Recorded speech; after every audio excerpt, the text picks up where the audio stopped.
Now recording. So my name is Jennifer Gray Thompson. I'm the Executive Director of Rebuild NorthBay Foundation, and I'm very happy to be overseeing this meeting today. Welcome to Ellen, who just joined us. We're going to do a quick roundtable.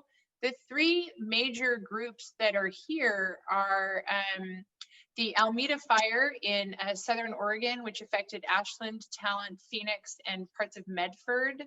The CZU lightning complex fire, which affected the Santa Cruz area, in the mountain towns in particular, a lot of off-grid communities. Actually, we have many groups here. So those are the newly fire-affected communities. And then the more veteran fire-affected communities from 2017, we have Vida Iskander. She lost her home in the Teutsch fire and has been a remarkable leader. And Jenna Johnson, who is from the Camp Fire, who who came to one of our convenings in March of 2018. And on the way home, because it took about 5 hours to get home, she and this woman Kyla actually created and started this remarkable effort to take block captains and adapt it for a heavily rural mountain town, and that's the town of Paradise and Butte County. So in my team, we have Melissa Stone is on the line here, and she's going to watch the chat box and the participants list, and then Molly Curley O'Brien is our interim program manager. And so if we could go around, I'll call to you, and if you could just introduce yourself so everybody has an idea of who you are. So we'll start with you, Jenna. I'm Jenna Johnson. I'm currently the everything for the Campfire Zone project, which mirrored the block captain system up here in the Campfire area, which affected Paradise, Concow, Magalia, and parts of Butte Creek Canyon. Okay. Thank you.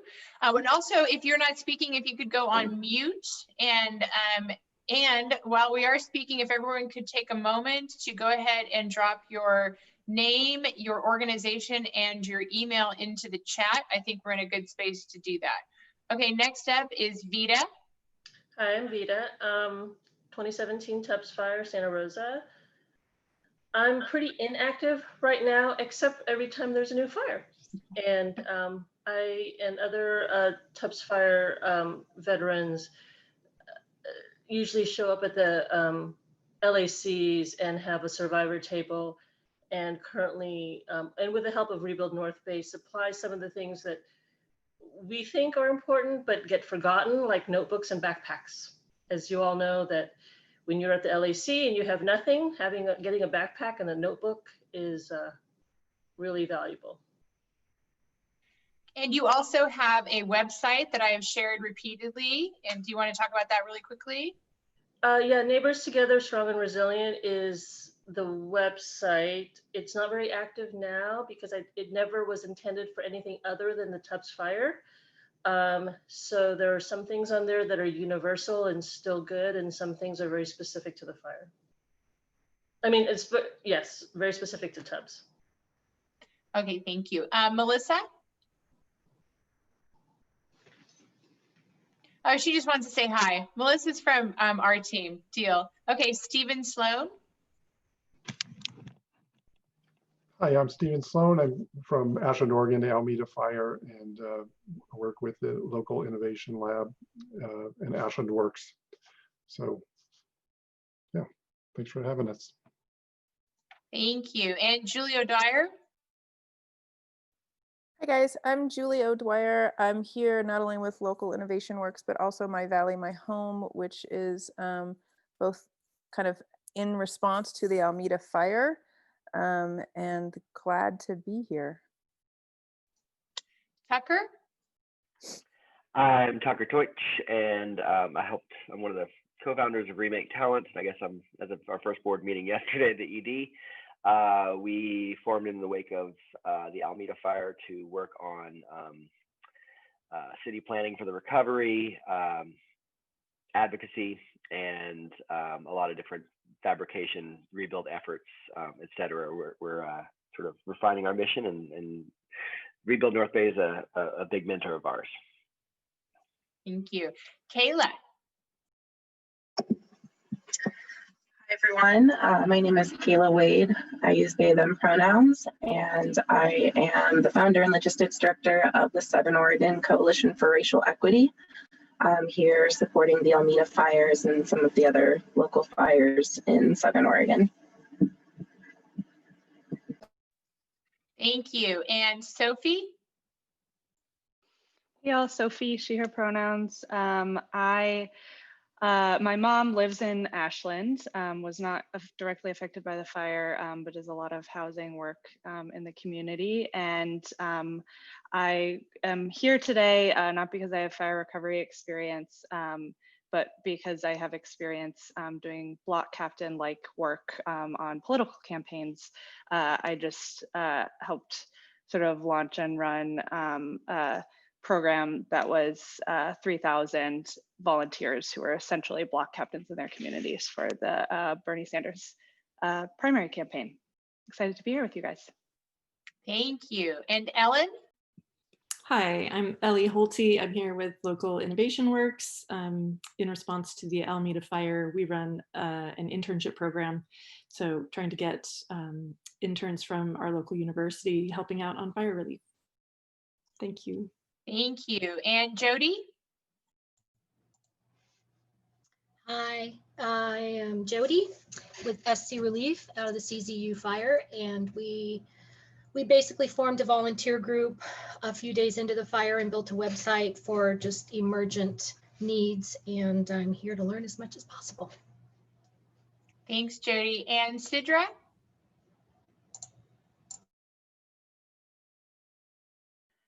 Sorry, I had difficulty unmuting. Sidra Goldwater, I'm with Fannie Mae. Thank you. And I think the only person I have left is Molly. Hi, everybody. I'm Molly Curley O'Brien. I'm the program manager for Rebuild North Bay. Thank you. Am I muted? No, I'm not muted anymore. Okay, so gallery view. So the very specific single topic that we're here to talk about today is block captains and zone captains. And one of the things that we've been asked from fire affected communities is how do you organize right after a fire in order to not only help with information, but in a system and a structure that can actually carry you all the way through. And so, like I've said, in all of the communities that we've been in, we are never prescriptive, we are always adaptive. And our goal here is to just give you the straight truth, about the experiences that we've had, what's worked, and with the expectation that we will build relationships out of here that are, longer lasting, and so that you're able to reach out to people directly. We are not protective of our relationships in that sense, that if we have you on this call, we trust you. We know that you are a good resource for people who are newly entered into this club that we named, but now we're not going to say it. So I would like to actually start with Vita. If you could briefly tell your story and then talk a little bit about block captains and how that has changed. And then we're going to go to Jenna after that to talk about zone captains. And a lot of this time that we're going to leave for question and answers. We have a 90-minute meeting total. We have 75 minutes left. So I'd like to get Vita and Jenna talk about your experiences, and then we'll just open it up for questions.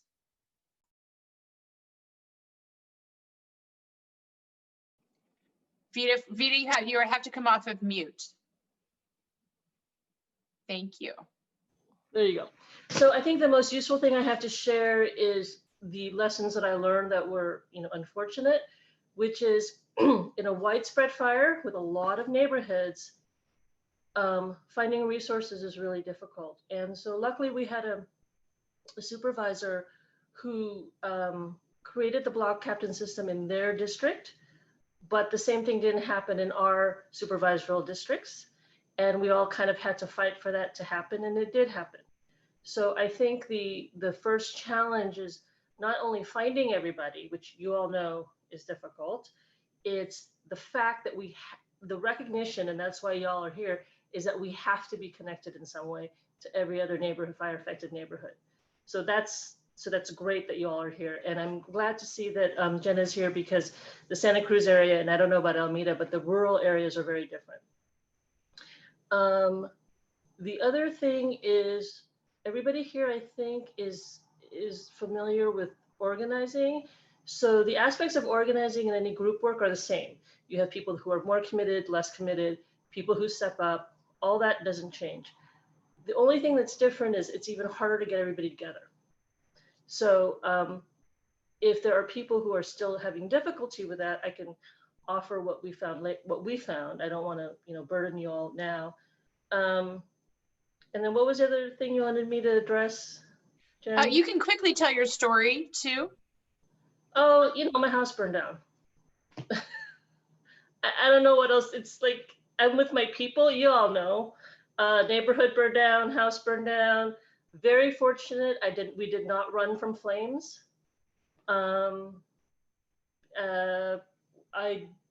Instead of rebuilding, we got a replacement home, but it took us 1.5 years to decide that.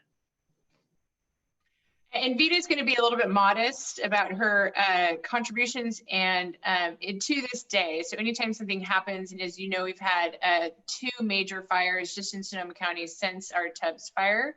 3. And 3. Are we into 3 now? Yeah. Glass fire, Kincaid fire. Oh, Walbridge. Yeah, sorry, I'm losing track of the terror at this point. And Vita does, they do pay it forward. I do highly recommend that you look at her page, because one of the things that she did is that she saw a gap in understanding insurance, and United policyholders will be really helpful for that. But a lot of the work that she did, I actually learned to admire Vita from looking at the quality of her work first from an academic perspective, and really knowing what information was trustworthy. A huge part of making block captains and zone captains work is to relay information that's trustworthy, to relay it down to people who are actually fire affected, and then relay it back up to your public sector. The supervisor that she's referring to is Supervisor James Gore, and he was a huge champion of the block captain system, and was unafraid to really dig in and literally lay on the floor and map it out with people who came forward to take charge of smaller areas that were more densely developed. So that was one of the things in his district. A neighboring supervisor was not as anxious that oversaw Vita, and was not as anxious to institute that system. But Vita is a testimony in that if you want something from your supervisor or from your local elected, you can take it upon yourself and get them to the space where they need to be in order to make sure that your community is served. So Vita is going to be very modest, but I will not be modest for her, because we really admire her. And Vita, along with a couple of other block captains, attended a convening that we did in March of 2019, sponsored by Fannie Mae. Actually, they underwrote the cost for that. That brought together Woolsey and Campfire for 2 days, and just to talk about any subject that they wanted to, kind of like these, but in person. So that is where she met Jenna. So Jenna, can you tell us your fire story? And then I'm also going to come back to both of you to talk about some of the mistakes, or leave it to the guests on this call to ask the question, some of the challenges, especially with regard to social media. Go ahead. So I lost my house in the fire. We drove through flames. It wasn't dramatic. It's, pretty much the story everybody has. We modeled our zone captain project largely off of the block captain system. I refer to Jen as my Rachel Hollis. She really has inspired me, and is the brain behind what we did up here. Our area is rural, and so what we did is so different than what maybe some of you have done. We had a larger population that was elderly, so think no social media, no Twitter. They're not on Instagram. We literally had to snail mail letters and postcards. We had a really large presence on Nextdoor. We even went as far as door knocking the standing homes in the zones. We used a zone system versus a block captain system because we wanted to use something that already existed. we did not want to reinvent the wheel any more than we were already being forced to. So we took the CAL FIRE evacuation map, and which is zones, and because we cover such a large area, it's not just Paradise, it's most of Butte County as a whole. And so we took those zones, we broke it down, and then we found somebody who lived or was planning on returning to that zone, and we had them organize, if you will, rally the troops. So at first, our organization was largely focused on rebuild efforts, meaning getting neighbors together to save costs on surveying, on architectural, on yard maintenance, on road repair, you name it. We were just like gathering as many people together that lived in a vicinity to basically lower the costs to get people to move home as quickly as possible. Charles started Rebuild Paradise and kind of, not want to say took over that aspect, but he just did it so much better than we did.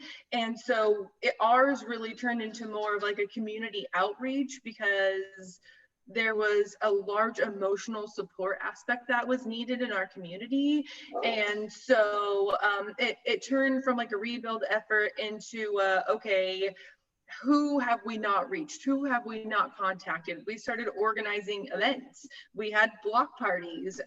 We hosted barbecues, and we did fundraisers, and we were meeting at churches. I mean, just you name it. That we were doing whatever we felt we were being called to do, not just for rebuild efforts, but to get people back into the area. And then it eventually transitioned into an accountability aspect.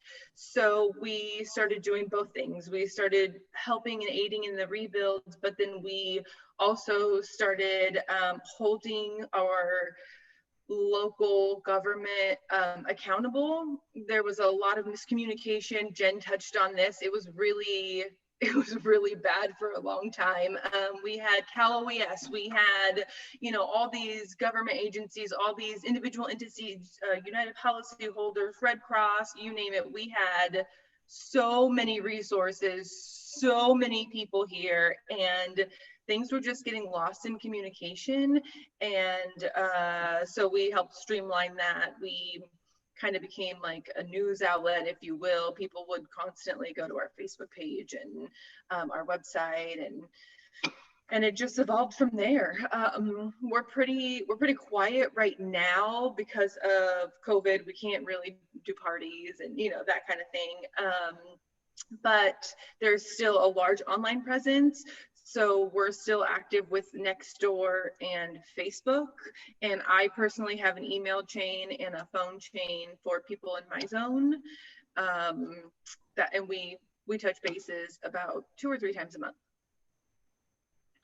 Jenna, can you talk a little bit about managing social media, and then I'll open it up for questions, because I know that that's always a challenge. And I know that I was talking to Jody about that when I was in Santa Cruz a few weeks ago, that keeping it, like, how do you keep it private? How do you keep it sane, especially when there's so much grief and trauma in the midst of it? Absolutely. So the social, I don't love social media. I do it because it's necessary, and it was a huge learning curve for me. I could tell you all the things not to do. We really tried to keep the zones not only private, because there are people sharing personal experiences, personal stories, personal information, addresses. So we really try to make sure that whoever is in that zone group needs to be there. We had issues with looting. We had issues with people stealing new construction materials.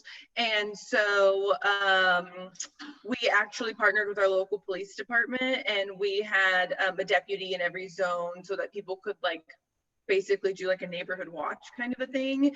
And then on top of that, we had questions before someone could get into that private group. So we have a public Facebook page, which everybody has access to if they have a Facebook, where we post community updates.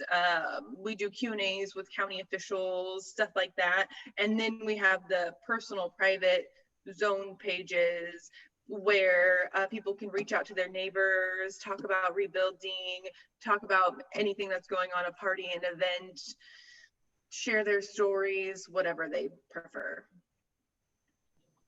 Thank you. Okay, do we want to open it up for questions?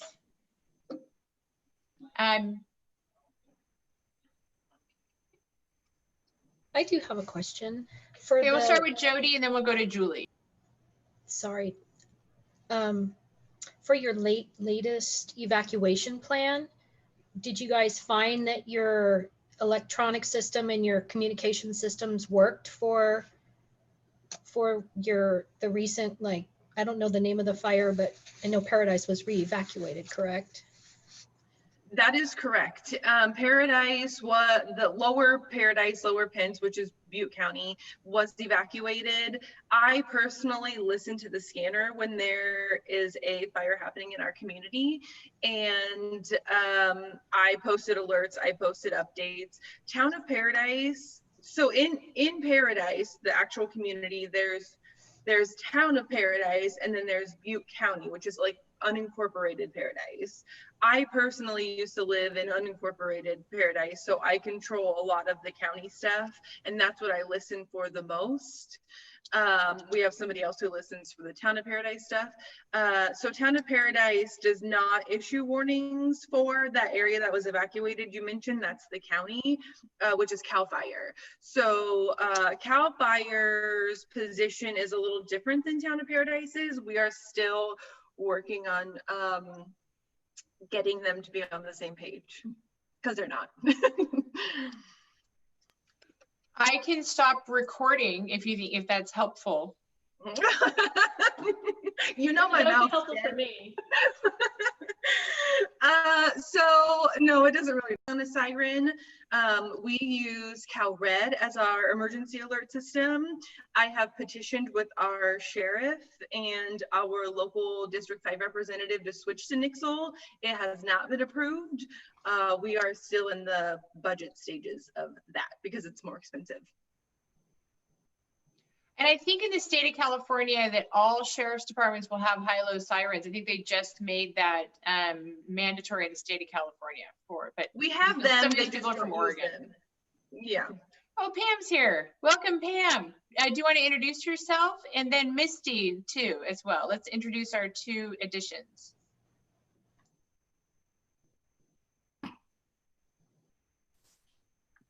Hi, I'm Misty Munoz, and I have a standing home in Medford Estates, which is owned by CalAm, a corporation who owns 78 luxury style resort RV mobile homes across the Pacific Northwest. And I have currently been in a position of organizing folks to protect from insurance fraud by property owners, making sure property or residents are receiving reimbursement checks for the month of September without any contingencies, as well as working with state and local officials and with Oregon Law Center in regards to space lot rent being due in areas of basically a biohazard waste site. And so community members are giving up their rentals to move back into a hazardous wasteland, even though they know it's dangerous for their children and for their own personal health to be there, but they don't have the financial means to pay rent at two places. So right now I'm working to organize what sounds similar to block, what is this called? Block captains, zone captains. You can call it whatever you want, but conceptually the same. And I think that the hope is that that from this call, like you can connect with Tucker and Sophie and Kayla from the Almeda fire and Stephen and Ellie to all work together, so you're not all trying to organize different captains for different issues, and Julie too. That's my and yeah, Misty's on our board as well, Remake Talent. She's also working with My Valley, My Home. Oh, okay, then never mind. You already got that because I can't see her, so I can't. I'm sorry, Missy. I probably met you, and I just can't see you though. Sorry. And then Pam, can you introduce yourself from Coffee Strong?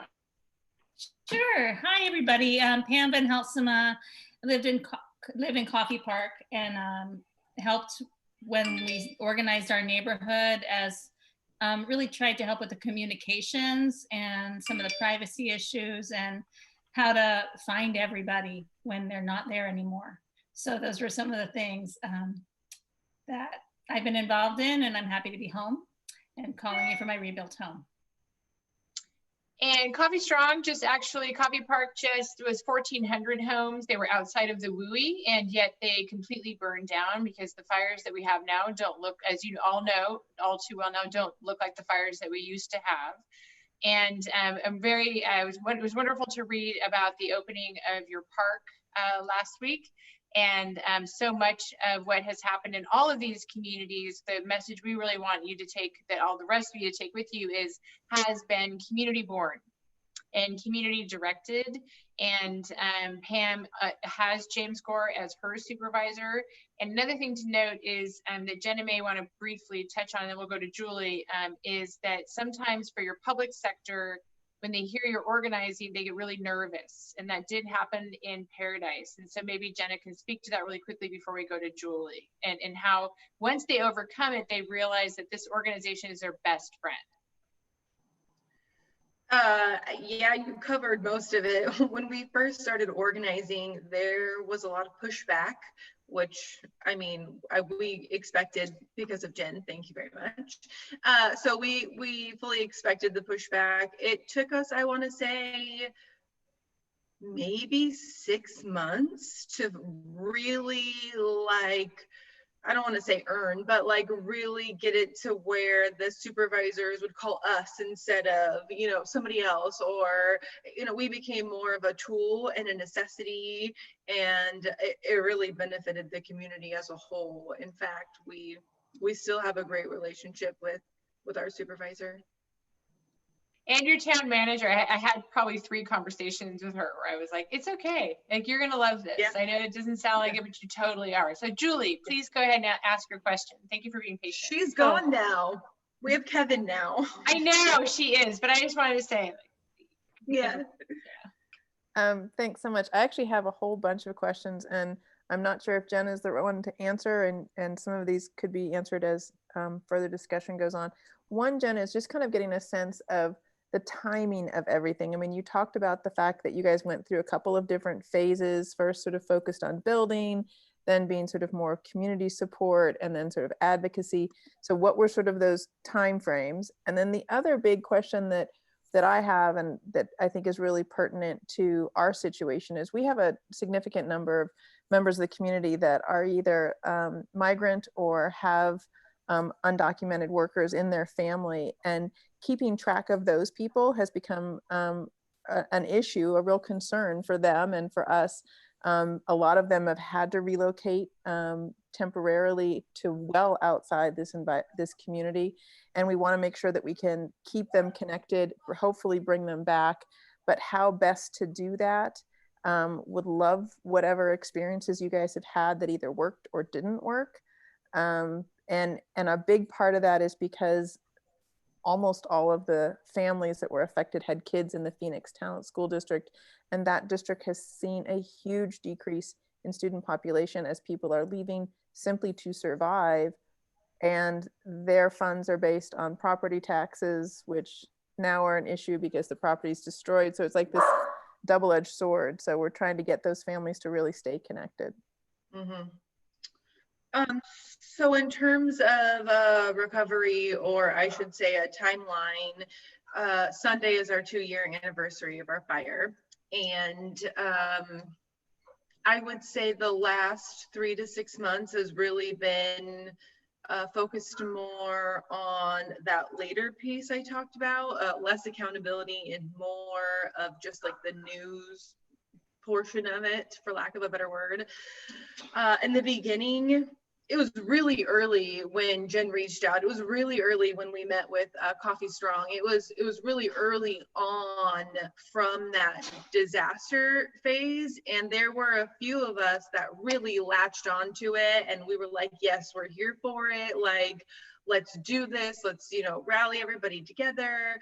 But I would say we didn't really pick up for about 8 months after all of that happened, because everyone was still in like that fire brain, like, you know, the not knowing what to do, having so many emotions. And, you know, like you said, we had a lot of people who had children still in school, and we lost 2 of our schools, or I should say 2 of our schools were severely damaged. And so because of that, they had to go to outlying communities like Chico or Oroville. And I mean, there were thousands of us displaced. So I would say that the true rebuild effort started happening at about 8-9 months after we fully assembled. And we assembled in March of 2019.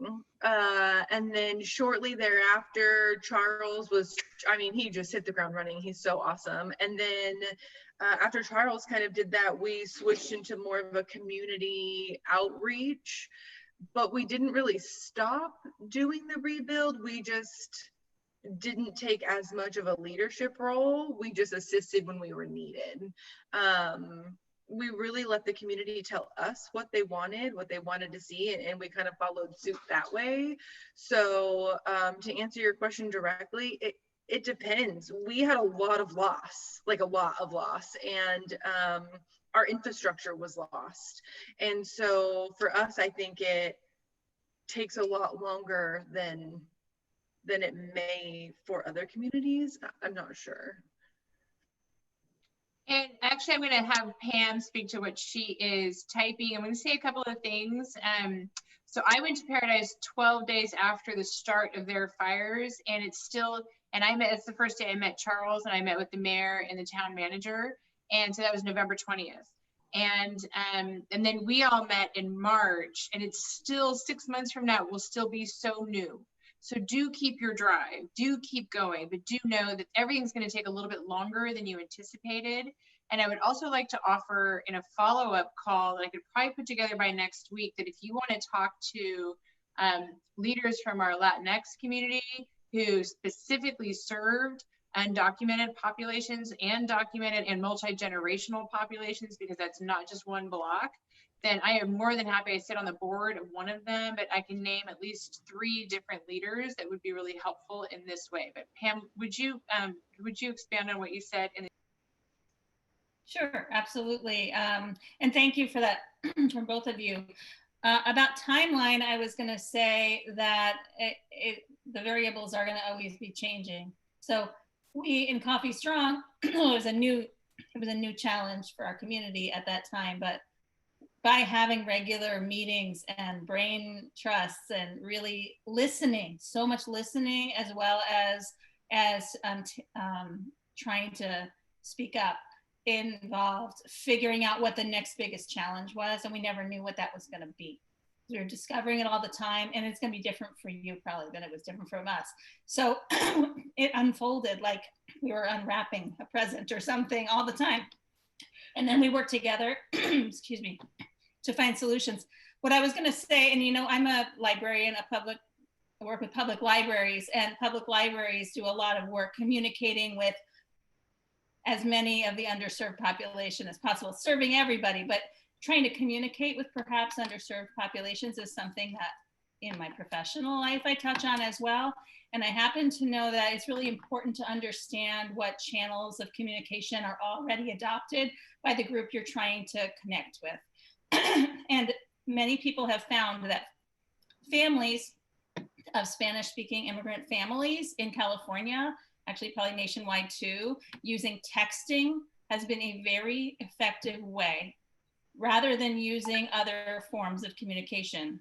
A lot of families don't have any email whatsoever, so you cannot depend upon that. But using something like WhatsApp or using just generalized texting could be a really good tool. And there's a lot of you know, we've all been getting the political text. So we know that there's tools out there for texting, and you may want to look at that for getting your message to the right audiences, but then also having those heroes and spokespeople from the group representing, because, you know, that's the best way, because you're always trying to figure out what the needs are, and who better to represent that than somebody who's living that life. It's like, I don't know what your needs are either. I can just tell you my best guess. So we need to find out directly from those people and have them say, hey, this is what we're needing, and this is what we know, because they'll know things too that you're going to learn from. So it's a partnership. And I think that one of the main things that I hope that you are hearing repeated from two very different fire affected communities, and that I try to preach over and over again, is listen. You know, what can we do and how can we help? That's your superpower, is listening, because some things will be the same, some things will be different, and the answers to those questions will change as the time moves on. And I think I told all of you in that community meeting that one of the mistakes we made was doing a strategic plan in the first year, because we didn't even understand that wouldn't even matter whatever we had planned, because it's going to look different than that for you. So if you listen, you will do things that are relevant, and that is very helpful. Go ahead, Julia, with your questions and lists. Or Vita, did you want to add to that? Well, just briefly, the thing about listening is that the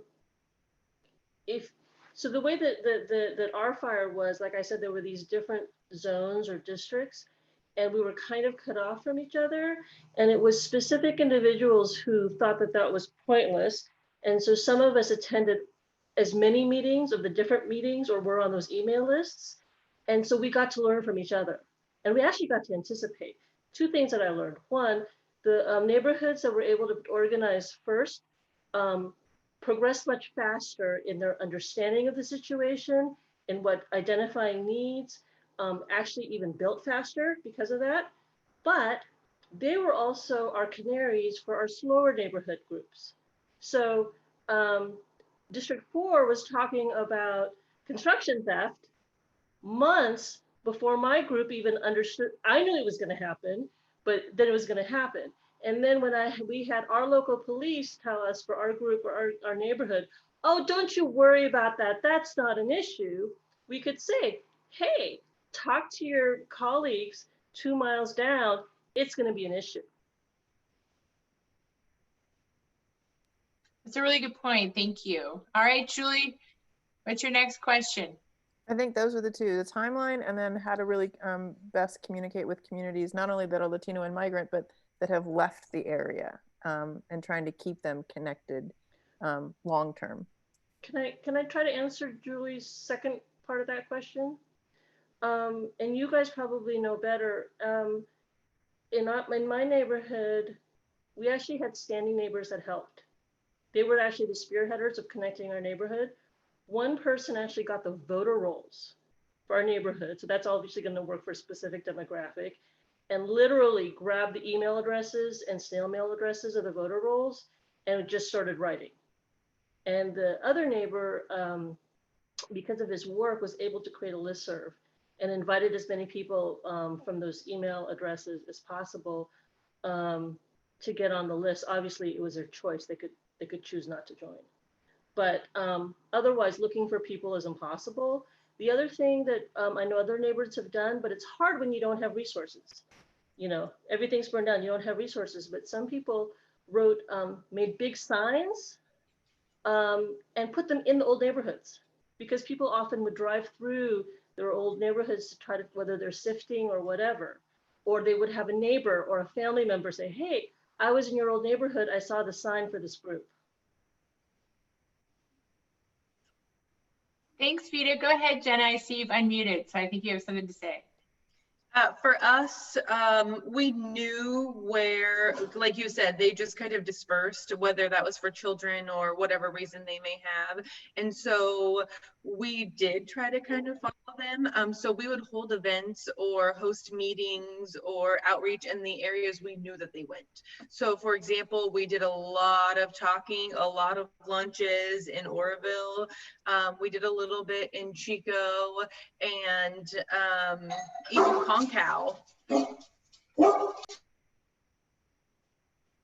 I I feel like all of our calls involve dogs barking. I don't know why mine isn't barking, so it's just a moment in time. And it's the old man barking. I don't even know what he's doing right now. Stranger. He's saving you from like Amazon. That's for He sure is. what it He is. is. Yeah, there's no question. Okay, so I think it's really, Vita, I think that's interesting that you talked to the your local police about it, because that aspect had not occurred to me in the same way to partner with law enforcement. So that's interesting, because I do remember when there was theft, and I remember with you guys had a big sign for animals too at the bottom of Mark West for lost animals. So that's a change. And oh, Pam, can you say what, because I said it in the meeting when I was up in Oregon, can you say what James Gore likes to say about progress, just so that everybody knows that I didn't make that up? Yeah, relentless, imperfect progress. So you are constantly on the trajectory forward. And I don't know about you, but that was my only way to keep my mental health together.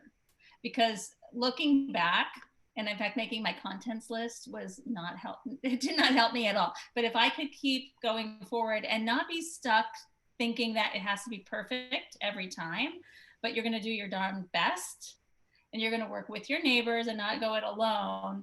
And we're going to learn from it, and we're going to make mistakes, but our heart's going to be 100% in it to try to do the best we can. And then when we make mistakes, admit it and say, oh, that didn't work. What's going to work better next time? And if you can just constantly live that way, and then share the problem. So if one person experiences a really difficult roadblock or problem, let others know in the most constructive way, because there's a way of doing bashing too. Like, let's say you get a really bad builder or something.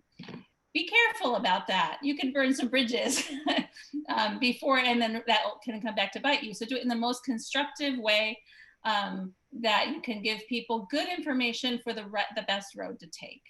And it's never going to be perfect. It's just not. You know what else James says? Get her done. I mean, everybody on this call is probably going to have the same personality, which is, we could wait forever for somebody else to step up. But even if we're not the right person to step up, we're going to step up, or somebody's going to step up. And as Pam said, it's not going to be perfect. I didn't want to start an insurance group. I kept waiting for somebody else to do it. Didn't happen. I didn't want to start a website. I kept waiting. Didn't happen. So I did it. It's not perfect, but there you go. I'm only laughing because Vita, how many times over the past nearly 3 years, she said to me, but I don't want to do that. And she's like the first person though that shows up to do it, and she does it really well. So I just wanted to add that I have some friends who shook their head and they say, well, of course you started Coffee Strong. Of course you did. We think that's your coping mechanism. I'm like, excuse me, I just think it's helping people and helping me, but helping others. And why not my energy that way rather than just sitting around not making progress? So it actually is, it does help you. And you probably all experience that already, to feel like you're improving the situation. But as a helper, you also have to be mindful to take, when you come out of the trauma phase, you do have to slow down for a minute, because we all know people on this call who didn't slow down, who are wonderful people who we do not work with at all anymore because they burned out so hard that they can't even, that they just about broke themselves in their effort to help others, and wonderful, smart, kind people, but it does happen. So just a side note. Do you have any questions, or I can, or otherwise I'm going to move on to how do block captains help with the press?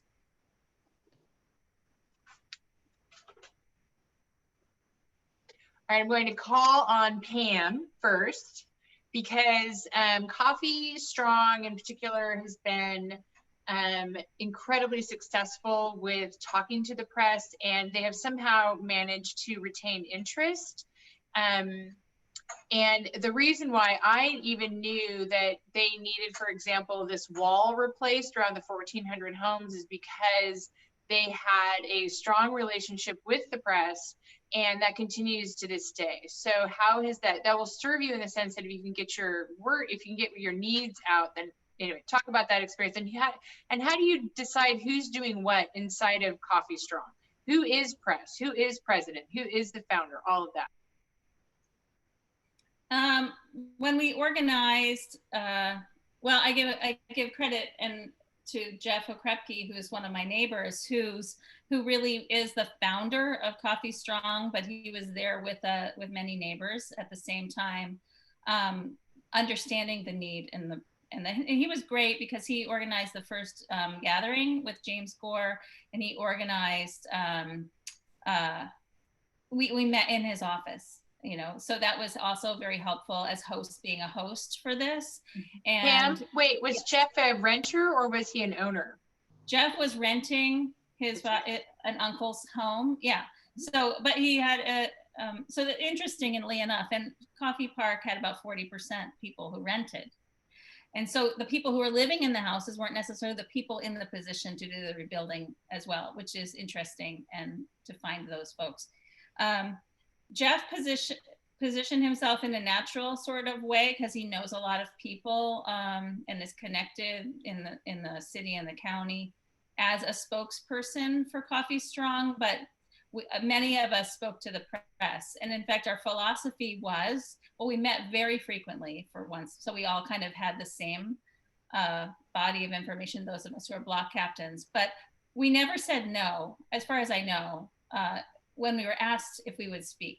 Sometimes somebody wasn't up to it and they'd say, hey, can somebody else talk to this reporter it could have been from Norway. It could have been from I did a BBC, interview. It could have been from, down the street, but we always said yes, because our philosophy was, we don't want people to forget what we're going through. And we want people to remember and understand all these needs that we have, and also our successes.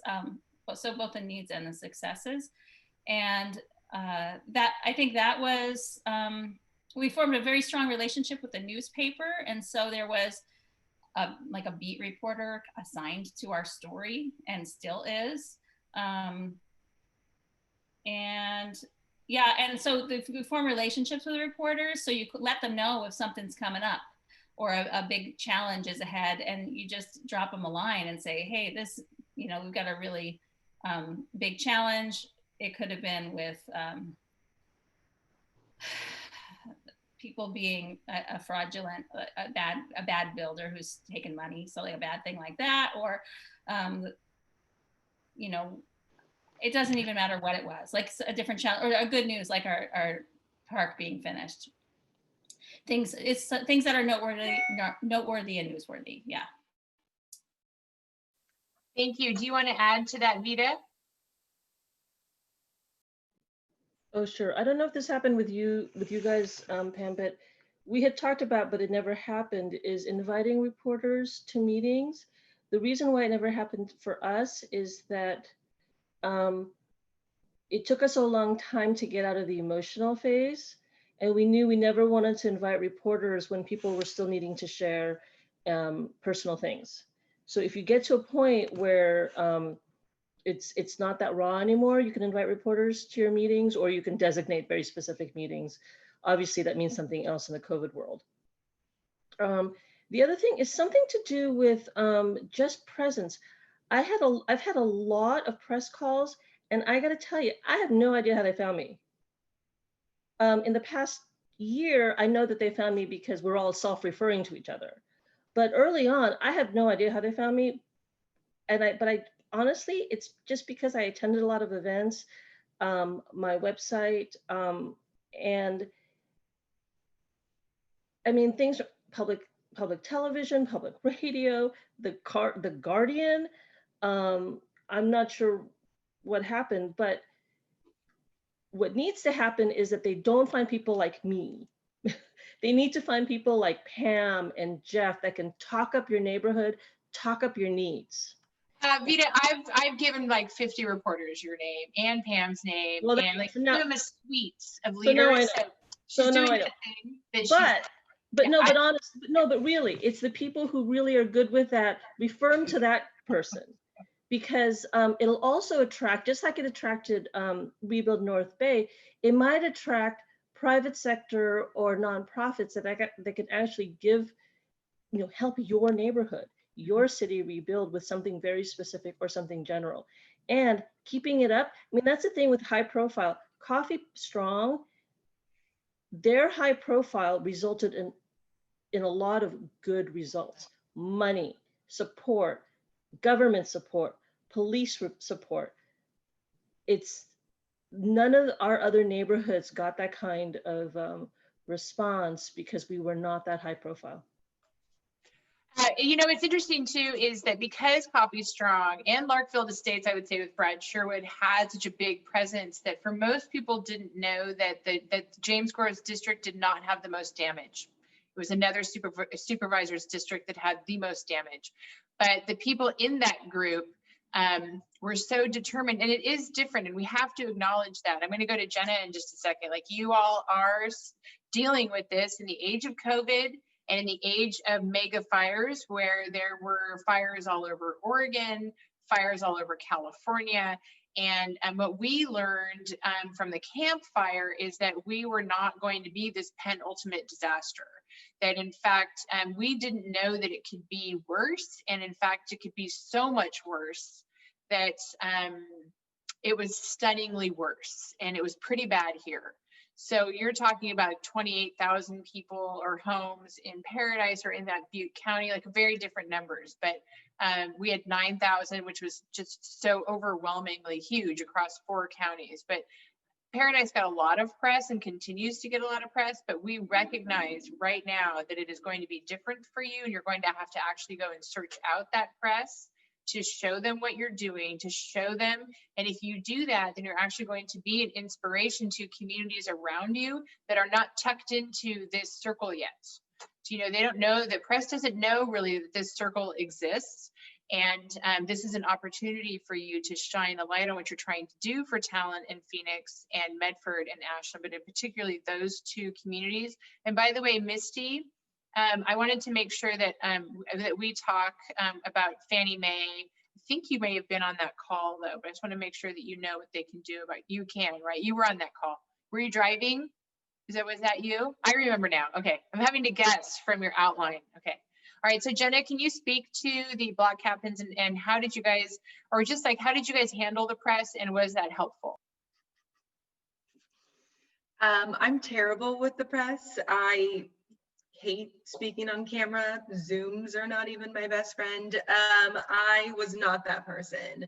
I will write emails. I will give you information. You want to text me, I'm your girl. We had Kyla, as Jen mentioned before. Kyla was the spokesperson for our Campfire Zone project. She was the face and she was so good at it. I have had to step into that role a little bit more now that she's gone. And I'm still adapting to it, but I find what worked best for us was scheduling monthly meetings, and we still do them. We've always done them. We've done them since March of 2019. Occasionally we will need more than one just in a month. And here locally, we don't really have reporters that have been here for years. They turn over very, very quickly. We have many. In fact, we kept a running list at one point so we know who to reach out to, and I think we've gone through 32 different reporters. But as Jen mentioned, we are still very much in the forefront of the media. Every single night almost there's something going on, and while I don't give interviews, I will, like I said, type emails, send them text messages, whatever they need, whatever they want. If there is a need in the community, even if it's just good press, like when we host block parties or we're doing, we had magnets made for evacuation routes, so everyone would know what their evacuation route was. And so we did like a big thing and gave out these magnets, and the press was there for that. Yeah, just for me it was the monthly meetings, because otherwise I probably wouldn't do it. And do keep a running list. Tucker, I'm going to go to you next, but as part of your organization, you should have a running list of reporters. And if there are reporters who misquote you or abuse the press, as there are on occasion, keep a running list of those people too. Like, I know which reporters are wonderful. I know which ones are gritty. I know which ones will quote you correctly. I know which ones that will fabricate. Like, I have the whole list of who will do what and when and where and why. And that's really important. Like, who do you only answer by email? And because they will misquote you every time. And you know, who will always triple check, and if they're not always the same people, and you can have vastly different people inside of the same organization. Sorry, that election, I swear to God. Tucker, please go ahead. All right. Yeah. So, you know, this is all super fascinating, and I've been very attracted to this idea since you brought it at the collaboration circle we did a couple weeks ago. You know, the thing about the Almeda fire is that it's spread across so many different municipalities and so many different communities and demographics. You know, it's that representation, or like at least you know, effective representation is an issue. You know, it's geographic as well as demographic. You have elder populations, Latinx populations, low income, high income, owner, renter, and then 4 different city governments. And so it's a very complex place to implement this system. And I guess I'm wondering, based on your experience, what metric or what sort of organizing, what metric would you use to organize? Would it be demographic? Would it be geographic? What would be the most effective way to do this? I think Pam wants to address that. I just wanted to say that we did have something similar because we had people who are outside the city limits. We had different supervisor districts, and we did organize separately. So Coffee Park was in the city limits in James Gore's district, and we organized separately from James Gore's district outside the city limits. We were invited to attend either's meetings, but we actually had different regulations and rules to answer to. And so our board was separate from the county, the ones that had to go by county rules versus city rules. And then Fountain Grove, which is another neighborhood, they met separately and it took them longer. And then Hidden Valley, you can answer that. I don't exactly know how that looked for you, Vida, but I think maybe, yeah, you can answer that yourself. But we did meet differently. And then we were largely representing people who owned. Our organization we had to come up with a mission, because like there's a lot of need. There's a ton of need. So we had to focus on why we existed as a board and an organization. And we decided that we were going to focus on getting our neighborhood rebuilt. So as quickly as possible, giving clear information. So we could have tried to rehouse those who are renting, and we could have done other things, but we didn't, because we realized we needed to come up with a focus for what we were working on. And so that's what our organization did, even though there was somebody else who was finding pets, and that was a different organization and we could volunteer for them, but that actually wasn't the role of ours. And I think having that clear definition of why we were doing the work we were doing, and it did sometimes creep over a boundary, and we had to say, like, wait a second, that's not what we're trying to do as this group, you know, anyway, be clear about that, because it's so big and you could kind of lose focus maybe. And I can speak to that in a minute, but also Jenna should speak to that too, because the campfire also went through different towns, cities, and across Butte County. But go ahead, Vida. Just very quickly, that's where the thing, I'm going to get back up. Yes, you could be very organized and very specific, or you can be organic, because that's all you got. And don't wait for the perfect, because you can always refine later. Our group was very organic, and we were incorporated and in the city. And because I went to every different meeting, there were 4 separate groups. I went to every single one, or read their minutes. I was able to glean whatever I needed to for my group. And then whoever was from some other group who attended all the meetings gleaned what they could for their group. So that cross-pollination is really important.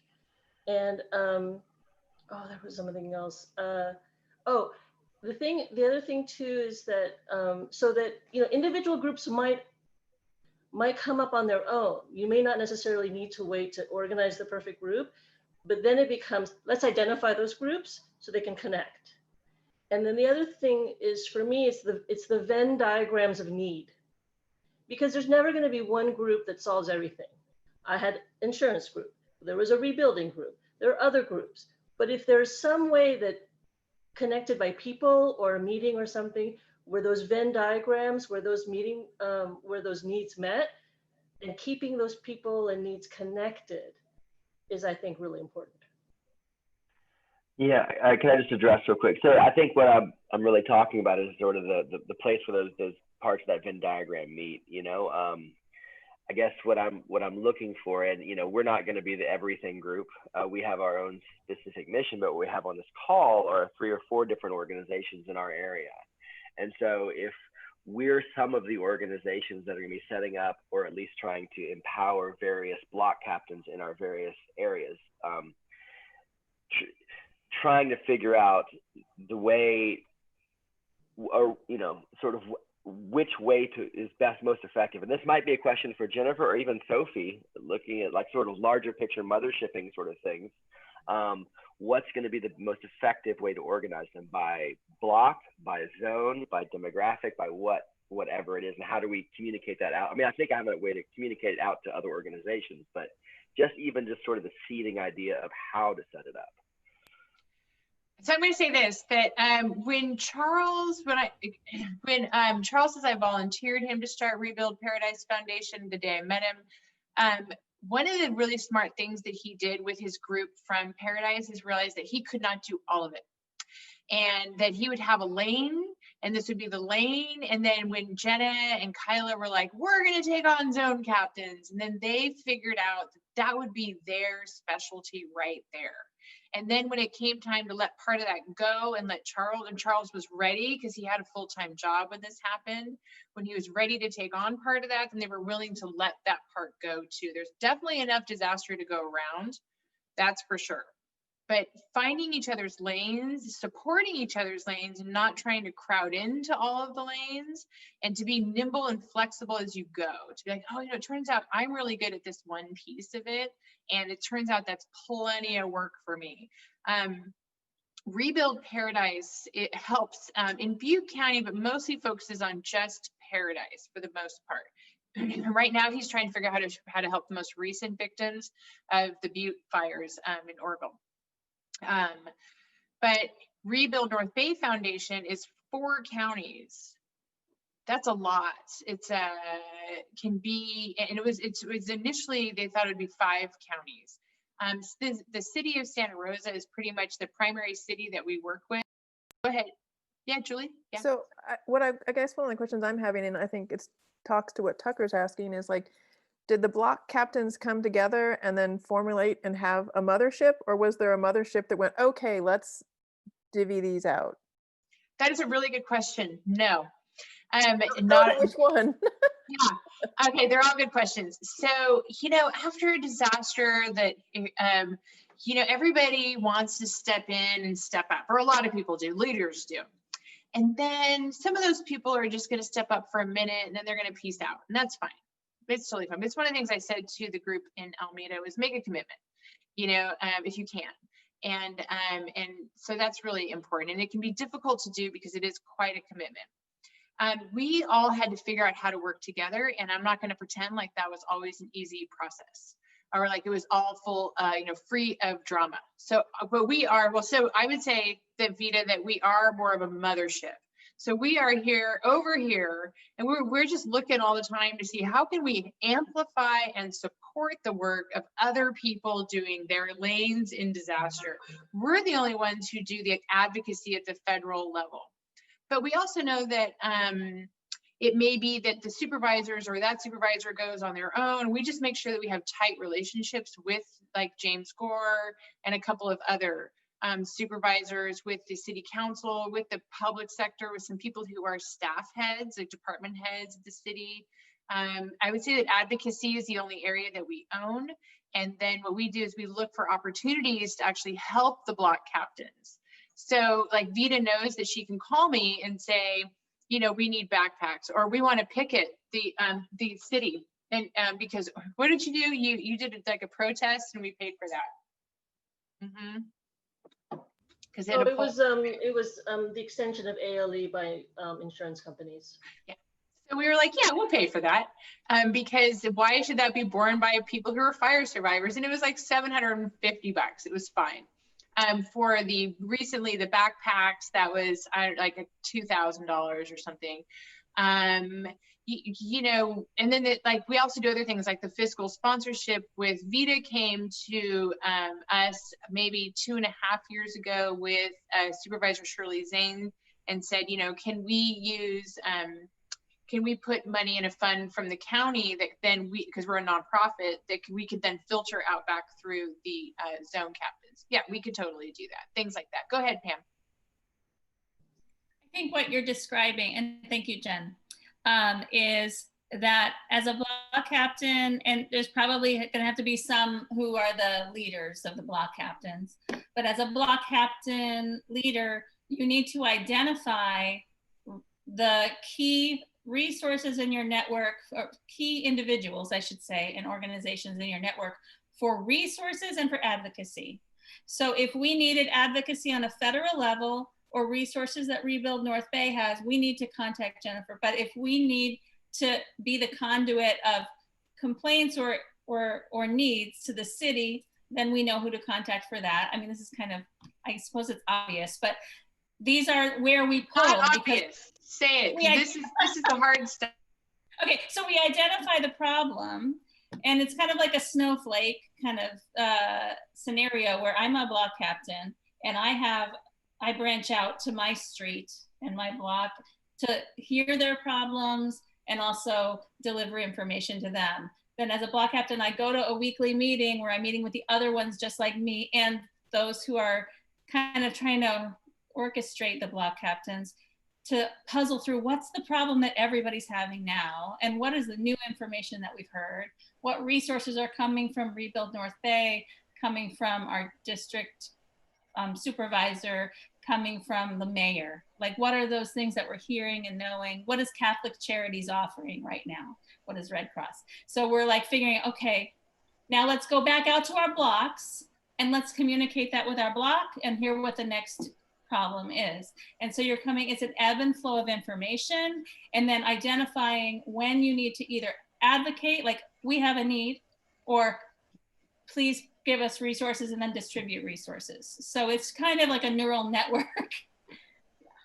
It's definitely a networking thing. And no.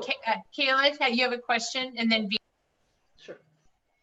Yeah, I think I'm still kind of trying to get at maybe a little bit of what Tucker's original question was, especially as like a logistics minded person. So I guess like what are I'm hearing zone and block and how y'all have distinguished these different areas. And I think that's kind of what I've been most curious about is how did you distinguish what this is block A, block B, block C versus this is zone, the county zone and the city zone. And if you can offer any like pros and cons. It was a big paper map that we took a big paper map with a Sharpie and said, okay, this is number 1. This is for Coffee Park. Literally, we drew a map along lines of roads. But the thing, Kayla, is that it's going to be unique to your area, right? So with Jenna, because it was so rural, they don't have a grid to draw on a map, right? So they did your evacuation zones. For us, we did it by neighborhood just because it made sense.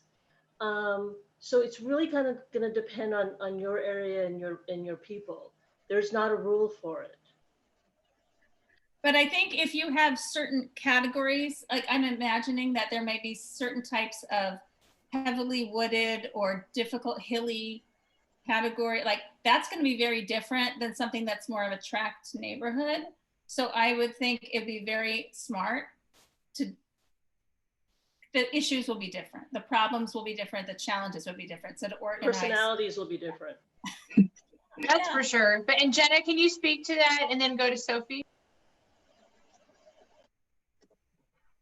You want me to speak to Just to our repeat how zoning? you chose your zones. I think you said at the top, but let's just say it again because I think it was very helpful. Yeah, so because we cover such a very large area, we are only one county, but we cover 4 different towns and many incorporated or unincorporated areas. And so we took a system that was already established, pre-existing, which was the evacuation map from CAL FIRE, and we found an individual or a person that was either living there or rebuilding there, and we kind of put them in charge. There were, at the time of origination, 6 of us who met and decided we're doing this, and so they all came to us, and thus began the rest of what happened. And for the record, that was not our idea. I mean, we had the block captains, we just showed them block captains, and then they were like, okay, how do we adapt this for our area in a way that works for us? And that's one of the things that's just so important, just to reiterate, is that they came up with that system. And we did it wrong. We did it very, I mean, it was like 3 bottles of wine and 18 printed maps. And I mean, it was, we didn't nail it the first time. And when we discovered this evacuation map, we were like, oh my gosh, this is genius, because not only are we teaching people how the hell to get out if this happens again, but it's an existing map that we don't have to create. I love that. And Jody, I think that might be really helpful in Santa Cruz because they have it's very rural, the geographic differences are epic and important. And so yes, very much, very similar. I feel like I'm missing, oh, Sophie, you wanted to talk, correct?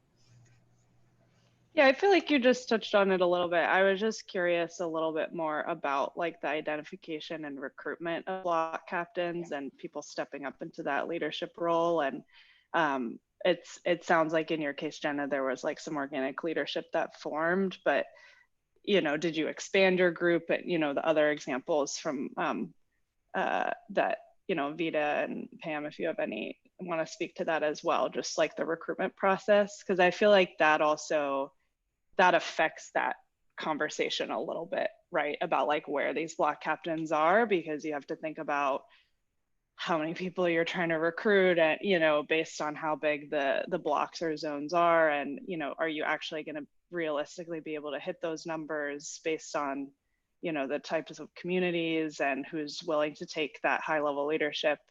So particularly as you were expanding, curious about the recruitment process. Pam. I was just typing it, but I was like, it's not going to be perfect. In Coffee Park, you know, everybody talks about Coffee Park. We didn't have enough block captains. We didn't. We like a lot of people said, I don't have a block captain. You know, we were trying. I think for us, and this is something that I was really felt strongly about, continuing to put out on a very regular rhythm basis, highly vetted information that's useful. There's so much, you know, people trying to sell you something, and I don't know if this is accurate. Delivering resources that to the best of your ability are trustworthy, and just keep putting them out there. This we think is trustworthy. And if there's a way, what I like about, what I preferred to Vita's approach to Coffee Strong, and it's just because we work together, and I just didn't win this argument, but I preferred a blog style communication website, because there's a date on the top of every post, because the information is going to change, rather than having like a static website where you have to go in and edit it all. Because as of this date, this is what we know, and in 5 months it's going to be different. So if you're able to date all of your posts that you put out, just so that you know, like, you're giving your best information that you know today, and you know it's always unfolding. So with respect to recruitment, recruitment's always hard. It's hard because of the diaspora. It's hard because people are traumatized and busy and blah, blah, blah, all the normal reasons. So one of the things I discovered during this process, and like, so my process is very different from Coffee Strong because they kind of had an organization from the beginning, whereas I was trying to cobble things together. But the thing that I learned, and I learned this from James Gore's example, is not, okay, sorry for the cliche, if you build it, they will come. So one of the things that happened was that I found out that in our case, local government was sort of waiting to see if there was a need for something. And I was screaming, there's a need, don't ask traumatized people what they need. Now, I don't mean force things on them. I don't mean force a thing, but provide resources, right? Say, hey, we're gonna have these meetings. Here's a room for you. Here's somebody who's gonna take notes. We're gonna have the ability to schedule speakers. Who wants to come? People came. But when we were all trying to organize things, nothing was happening. Why? We didn't have homes. We didn't have home offices. I didn't have a paperclip. So, you know, we needed that outside help, and we needed somebody to build the thing and build the house and provide the meat. Obviously not COVID stuff, but it wasn't until there was something that people could come to, because you're going to have leaders that are not going to step up until there's a slot for them to go into, and they'll step up. Because so all the block captains in my area, and we didn't have enough, they were just kind of doing things on their own because they could, right? And then when we created this one larger one, they all came, and I had never seen them before. Yeah, the phases of leadership, some will stay the same and some will change as it goes. Yeah, you have to expect that. And Sophie, you had a question. I just want to make sure I got you. Yeah, I was just curious about in that process. That was really helpful, Vita, to hear about. Yeah, just the distributed leadership that then you slotted people into. When you were pitching this to volunteers as a role that they could take, what was kind of your boilerplate? Like, did you have this is the one sentence of this is what the responsibility is, this is the role, this is what you're signing up for? Because it sounds like to me, part of what I'm still trying to wrap my head around is like, sounds like there's a lot that this particular role that, you know, Pam, you were talking about, there's the advocacy piece and there's the listening piece and there's the, you know, there's like a lot of, the neural network is very complex. So how do you talk about that to a volunteer and say, hey, are you ready to step up to do this thing? Like, what's your one-liner? And probably Jenna should address that question too. We have about 6 minutes left, so let's do Vita and then Jenna. You know what? I can do one in a follow-up email to everybody. No problem. Me too. Yeah, I can send you. It's not a one-liner. It's more like a short paragraph. I took it with me everywhere. I had it in a PowerPoint. I had it on my phone. I had it printed on paper. I still use it to this day. I don't recruit, by the way, but I still use it to this day when people ask. I love that. Julie? Yeah, I just want to make sure that since we've got only a few minutes left, that you know, we're doing a little corresponding here in the chat, but really that we talk about, like, let's get together again and talk about this in 2 weeks or something. Like, I think it's really important that we don't drop this, and love all of you guys from other communities. Please join us in the talk, but more importantly, this community has to come together and start moving this forward. Well, you know what?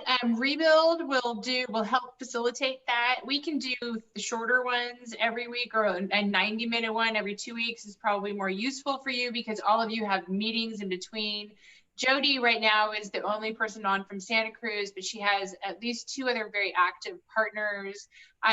Ideally for us is that we increase the CZU participation in these meetings, because so many of the lessons are identical, but the adaptations are not.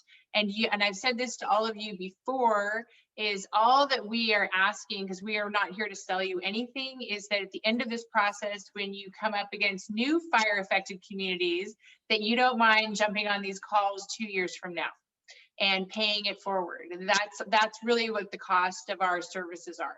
And it makes a huge difference, right, Jenna? Like, it's just yes, it does. Yeah, it is. Well, I want to one up you there, Jen. What I want is that these calls never have to happen. Yeah.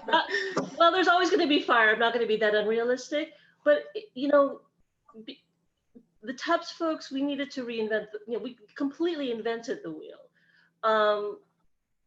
Camp had to invent their own wheel.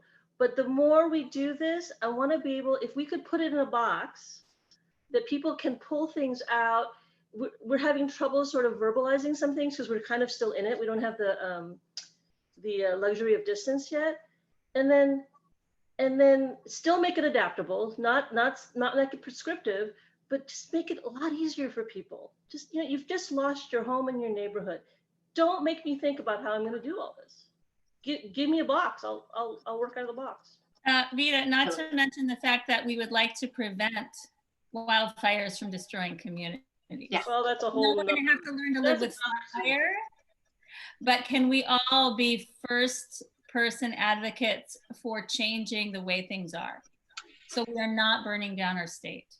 Yeah, and you're actually the whole West, because at this point, when Rebuild thought, okay, rebuild California, and then we just burned Oregon, I was like, this isn't nearly enough, because now we need to go to Colorado and Washington. And luckily, we are wonderful supporters in Fannie Mae, and so we're gonna figure that out in the age of COVID, which is not easy, but disaster doesn't care. And I applaud all of you for showing up for your communities, and we will be here to support you. And if you want weeks, then that's what Rebuild's going to do. We're actually going to pivot over the course of this next year into a permanent organization that will do this kind of work, including how do we manage our forest completely differently. How we're doing that we have a whole environmental advocacy program and boots on the ground. And just today we were having a conversation about how to do a program that benefits 4 states, the American West, essentially, and that's scalable for how to manage the WUI forests, and how to really look at this from a point of view where we don't have to suffer for the next decade, because it's a bit much, don't you think? So.